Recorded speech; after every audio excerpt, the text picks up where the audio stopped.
Hello বন্ধুরা, সবাই কেমন আছো? আশা করি সবাই খুব ভালো আছো, আমিও ভালো আছি। তো আজ আমরা দেশের বাড়ি যাচ্ছি। তো সকাল সকালই বেরিয়ে গেছি, কারণ বাইরে প্রচুর রোদ গরম। তো আজ আমরা যাচ্ছি, মেজো কাকা শ্বশুরের জন্মদিন পালা হবে। তো ওই জন্যে একটু যাচ্ছি। আর মেয়ের পরীক্ষাও হয়ে গেছে, ওই জন্য ঘুরতে যাচ্ছি আর কি। তো চলো, দেখা হচ্ছে আবার। আমরা এখন দাঁড়িয়ে আছি একটু ছায়ায়, কারণ রোদ উঠেছে ভালোই। তো আর কিছুটা গেলেই দেশের বাড়ি।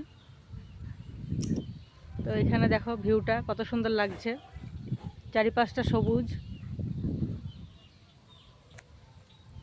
চলো ঘরে গিয়ে আবার তোমাদের সঙ্গে দেখা হবে। তো আমরা ঘর পৌঁছে গেছি। তো ঘরে পৌঁছে দেখছি যে মেজো কাকু আমার মেয়ের জন্য শুঁটি এনে রেখেছে। আর এই শুঁটিগুলো আমার মেয়ে খেতে খুব ভালোবাসে, আমারও খুব ভালো লাগে। তো চলো এবার পিসি বাড়ি যাবো, কারণ পিসি বাড়িতে নিমন্ত্রণ আছে।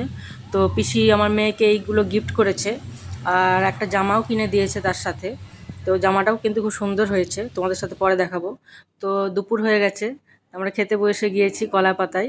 আর কলা পাতায় খেতে কিন্তু খুব ভালো লাগে, একটা আলাদা অন্যরকম একটা স্বাদ মনে হয়।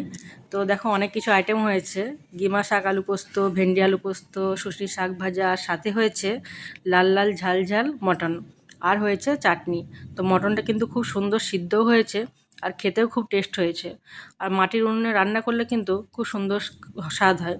তো আমাদের খাওয়া দাওয়া হয়ে গেছে। তো এবার আমরা আবার ঘর চলে এসেছি। আর ঘর থেকে পিসির বাড়ি খুব একটা দূরে নয়। তো খাওয়া দাওয়া করেই চলে এসেছি বিকেলে। তো বিকেলে বরকে বললাম যে চলো পুকুরে একটু জাল ফেলো, যদি মাছ পড়ে। আর সত্যি এই পুকুরের মাছগুলো খেতে কিন্তু খুব স্বাদ হয়। তো বর জাল ফেললো, দেখা যাক কত কি মাছ ওঠে। তো দেখো খুব বেশি তখন মাছ ওঠেনি, কারণ আর ও অনেক বছর ভুলে গেছে জাল ফেলতে। তো ওই জন্য মাছ ঠিকঠাক পড়েও না ওর হাতে আর। আর এদিকে দেখো পুকুর পাড়ে আম গাছগুলো কত আম হয়েছে, প্রচুর প্রচুর আম হয়েছে, আরও আছে অনেক আম গাছ। তো অবশেষে এই মাছ কটি উঠেছে। তো আবার একবার সন্ধ্যাবেলা ফেলবো। তো এই যে আমরা এখন সন্ধ্যাবেলা মেজো কাকুর এখন জন্মদিন পালা হচ্ছে। দুপুরে যেহেতু খাওয়া দাওয়া হয়ে গেছে, তো ওই জন্যে এখন জন্মদিনটা পালা হচ্ছে মিষ্টি দিয়ে। আর দেখো সন্ধ্যাবেলা আবার বর জাল ফেলেছিল, এখানে কিন্তু অনেক অনেক মাছ উঠেছে, অনেক রকমের কই মাছ, ফলুই মাছ, পোনা, মৌরলা, অনেক কিছু।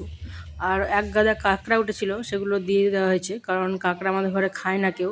আর এখানে দেখো কাতলা মাছও কিন্তু পড়েছে। তো ভিডিওটি ভালো লাগলে অবশ্যই লাইক